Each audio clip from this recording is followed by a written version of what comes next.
Yoshi-P Yoshi-P has posted the message about the third-party tools.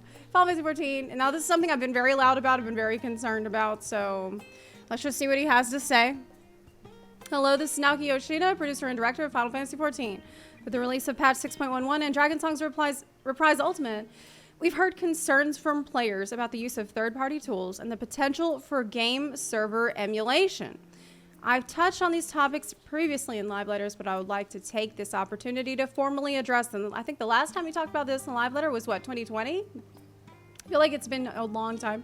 Please note this will be a lengthy post containing difficult technical terminology and may not be of interest to the average player.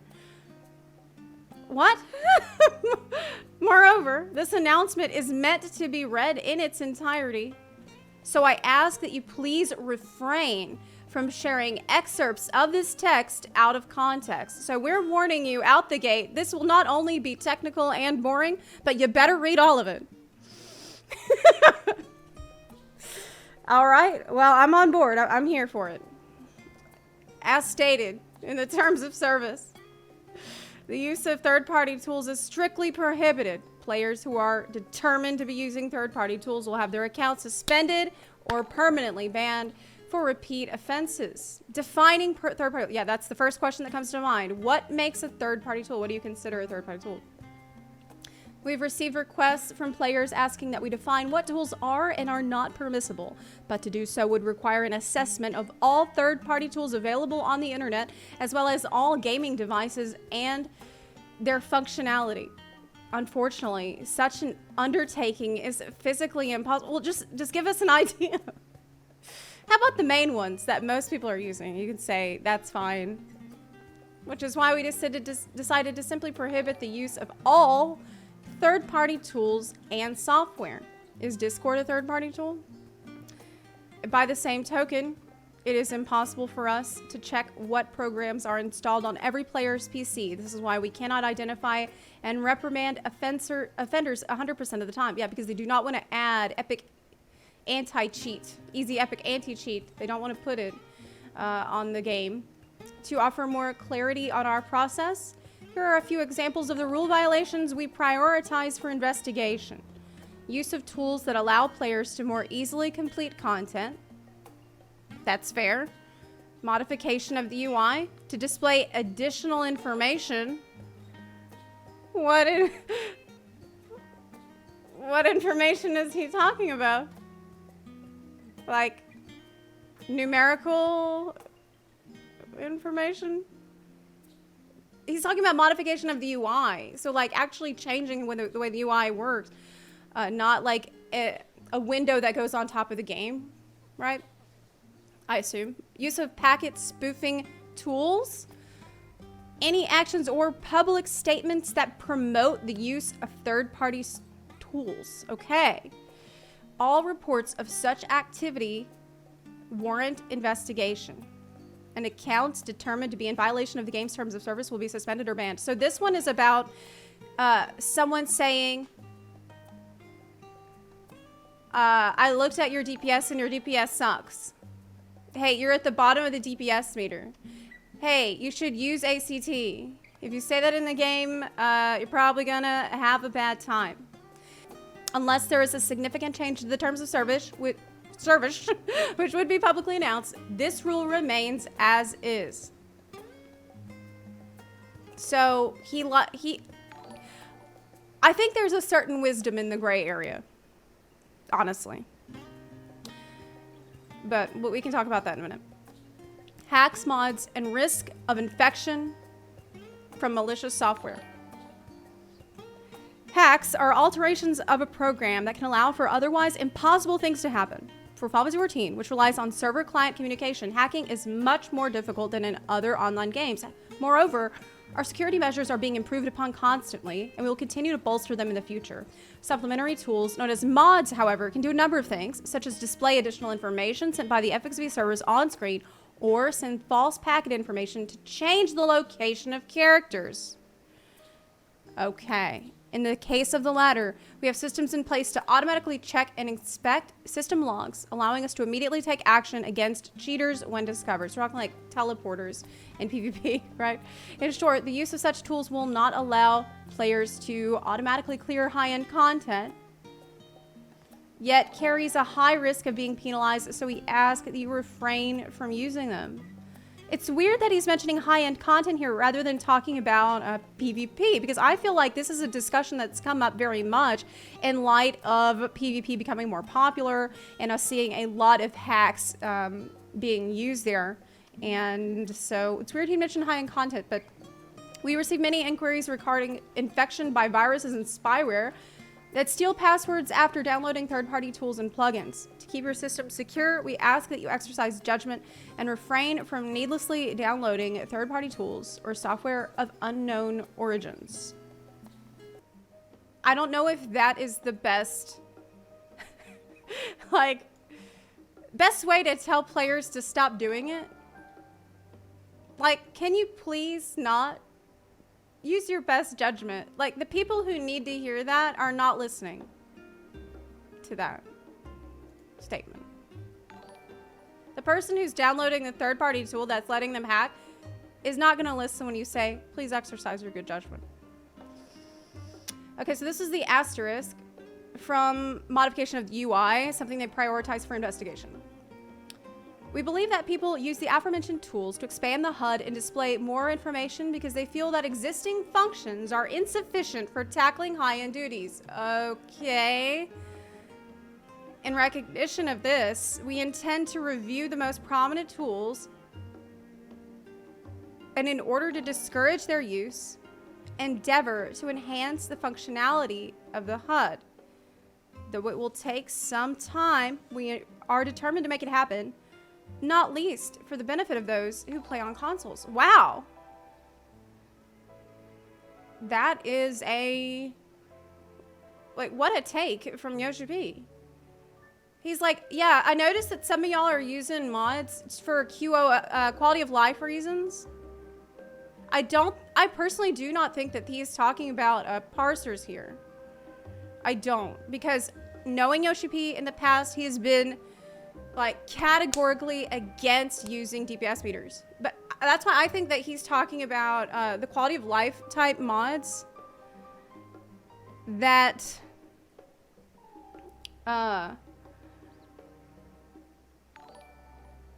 give you like some nice information, like visual stuff, chat bubbles, things like that. Buff timers maybe, yeah. Things like that. So he's saying, I've seen some of the things these mods are doing, and we're going to enhance our HUD so that you don't feel like you need those. I think that's a very rational and good take for that. But just like looking at Yoshi-P's past statements on third-party tools, he has said like very loudly and very strongly, I'll never have a DPS meter in this game. Like, he's most strongly against it.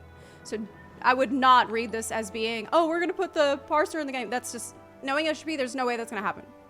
I really, really doubt it. Okay, it goes without saying that we're aware of world races for high-end duties.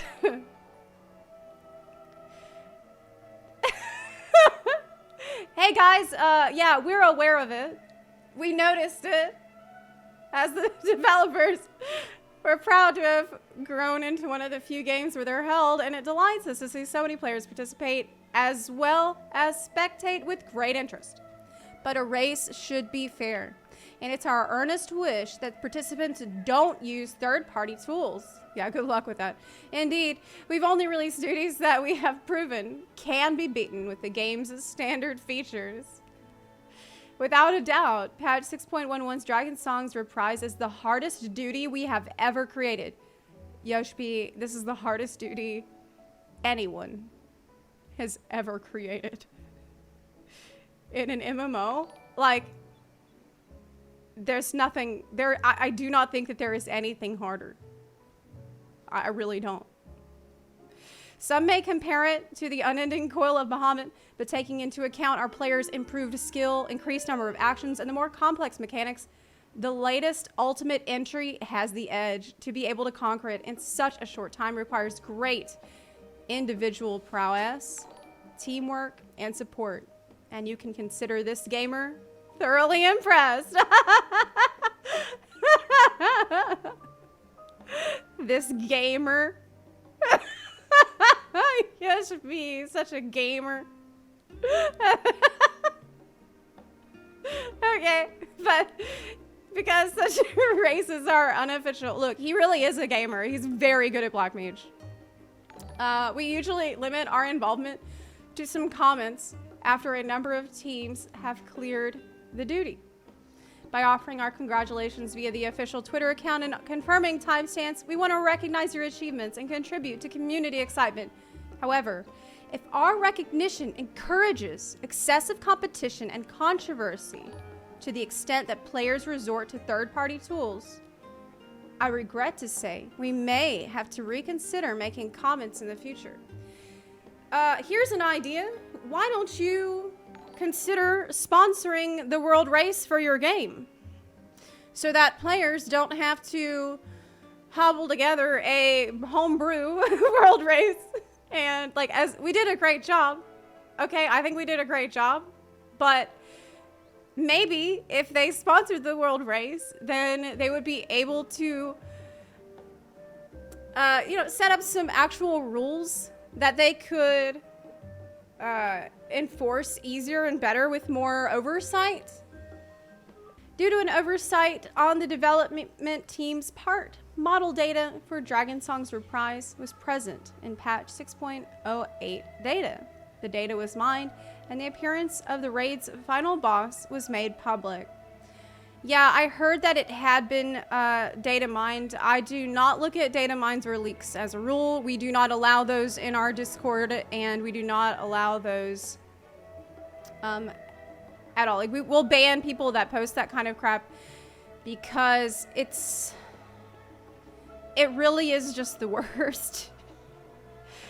It's just the worst. It's something that they did not intend to be out there. I think a lot of people come in from WoW and they think maybe the data mining culture is going to be the same. It's not at all, because WoW has a public test realm. It's normal for things to be seen before they're on launch. But in Final Fantasy 14, this is like... It will actually ruin your enjoyment of this stuff when you're supposed to see it for the first time. Like, you are just not... It's not going to have the intended impact, the intended effect, if it does get data mined. And there was a time, actually, when I was looking at all the data mines, and I was looking at all the leaks, because, yeah, I did come from WoW, and I was used to that. But I noticed, this was happening in Stormblood. Then I noticed that when those things were actually announced, it was just like, there was no excitement about it at all. It just took all the fun and all the life out of it. It was horrible. So anyway, he said such data is normally masked and cannot be discovered, but this time it slipped through our checks. In addition, at virtually the same time the patch was released, a screenshot from a phase that players had yet to reach was leaked. We believe it came from an insider and are in the middle of a thorough investigation. We refrained from making this known earlier because it would make the investigation more difficult if the suspect were aware of it. Such leaks are utterly unacceptable, for they not only undermine the efforts of the development and operation teams, but also take away from our players' enjoyment. It's completely true. Like, what's more fun? Looking at the final boss in some random Discord server and like some sketchy channel that you click on the spoiler and you see it? Like, is that more fun than seeing it in all of its glory and all of its awesomeness when the teams actually get to that point in the ultimate raid, and you see it come out with like the music on cue and everybody's freaking out and you're like, oh my god, what the hell is that? There's just no comparison. There's no comparison. Previously, when a major leak occurred prior to the release of Shadowbringers, we succeeded in identifying the culprit and took legal action. Yeah, that's what I was talking about before Stormblood, around Stormblood era. That there has been another leak is deeply concerning, and in addition to bringing the offender to account, we'll take measures to to prevent a repeat of the situation. Now, be it a graphical resources or something else, there may be legal ramifications for mining private data via illicit means with the intent to make it public. Very good point. Perhaps due to high interest, however, we've been seeing websites that openly release mined graphical data. As a show of our admiration for those who clear ultimate raids, we designed the reward weapons to be as eye-catching as possible and to widely spread their images outside of the game could diminish players' motivation to earn them. I've made this request before and I make it again. Please refrain from disseminating mined data, and I'm asking you to do that as well. Please do not disseminate the mined data. Do not spread leaks. Do not spread data mines. If you run a Discord server, ban people who are doing this in your server. At least kick them, make the rule very clear that you're not going to allow it, because it doesn't work in this game. It's not fun. It will ruin everybody's enjoyment of the game. So literally, please stop. And also, there could be legal ramifications for spreading this stuff that you mined through illicit means.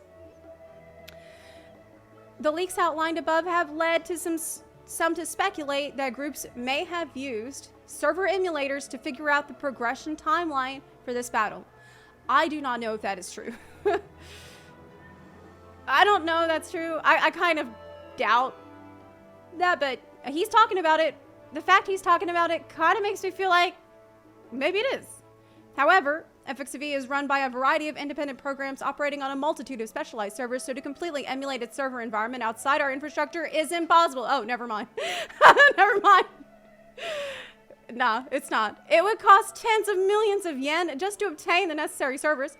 Without these servers and their proprietary programming, while one could potentially pull the client software and display model data and the like, the game itself will not operate. It's like, you think you can run our spaghetti code on just any computer? I don't think so. It takes so many specialized servers and so many special programs to even figure out what the hell this code says. Good luck emulating that. Even if one were to somehow accomplish such a feat, it would still be physically impossible to run the unique programming introduced to the servers upon the application of each patch before the patch is even released. The progression timeline for each duty exists solely within the server's side code and is never included in the patch data downloaded to players' clients. I apologize for any undue concern caused by these rumors, which themselves were sparked by the aforementioned leaks, and once again assure you that we will conduct a full investigation to prevent this from happening in the future. He said, this is complete bullshit. Do not believe anybody that says, oh, they were practicing on their private servers. It's completely stupid, so shut up about it. Okay, in conclusion, thanks to our devoted warriors of light, Final Fantasy XIV has grown into a titan among games. Yes, it has. It has earth-shattering impact. This means that it is now home to players from all walks of life, and not just longtime Final Fantasy XIV fans, but those who have recently come to join us from myriad other game communities as well. Many more eyes are now on 14, and posting about it garners a great deal of attention, which has changed how information is shared online and spreads throughout the player base. With this in mind, I would like to encourage the development of a strong FFXIV community by continuing to provide commentary as I have today. Good to hear it. Truly, I cannot apologize enough for the many mistakes we made in patch 6.1 and the resulting disappointment in such a major patch. Nevertheless, we intend to forge ahead so that Final Fantasy XIV may continue to bring joy to as many players as possible, and we hope you'll stay with us on this journey. I'm here till the end, Naoki Yoshida. I'm generally happy with what he said here. One thing that I'm a little bit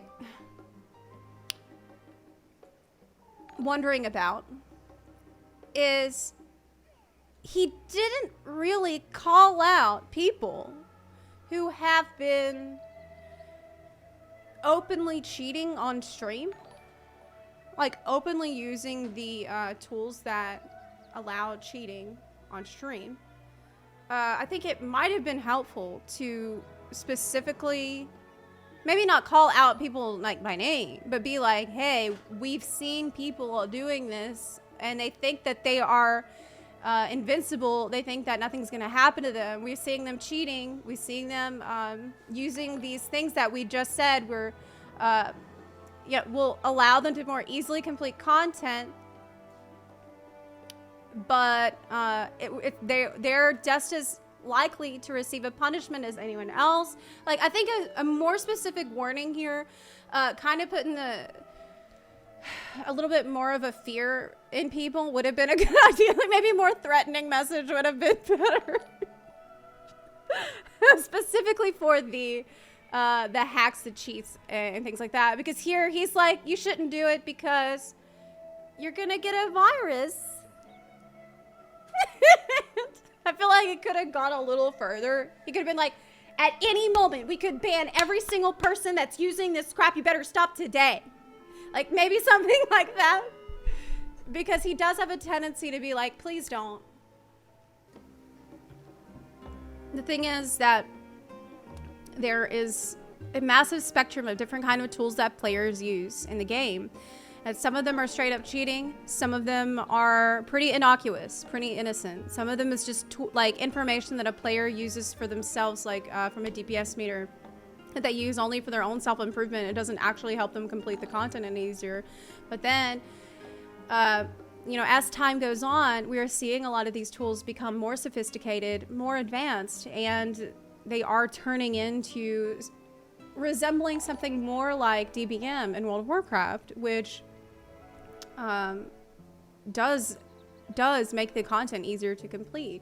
Like, if you have a voice telling you where to go and what to do, if you have a certain buff or a debuff, that does trivialize the game content, and it's not the way that it was intended to be done. But I still think that a case for that, I think, like, on the hierarchy of things that are really bad for the health of the game, I think that even that is way below straight up cheating and hacking that we're seeing a lot of in PvP. But the fact is, we've seen a lot of that in PvP for years now. Like, people may not know this, but did you know that Fallout 14 actually had PvP in it before patch 6.1? Like, I know this is kind of a shock for people, but I've been around a long time, and I can tell you that there actually was this secret game mode in Fallout 14 called the Feast that existed before patch 6.1. Yeah. I know a lot of people don't believe me. They don't believe me, but it's true. And there was always so much cheating and hacking in it. It was completely out of control, and they did nothing about it. And so right now, the PvP community is like looking around nervously, like, well, are we going to keep doing things the way that they always been done? When are things going to change? Because in this case, it's directly impacting other players negatively. And we're kind of worried about there not being any changes. Kind of worried about just Square Enix continuing to look the other way.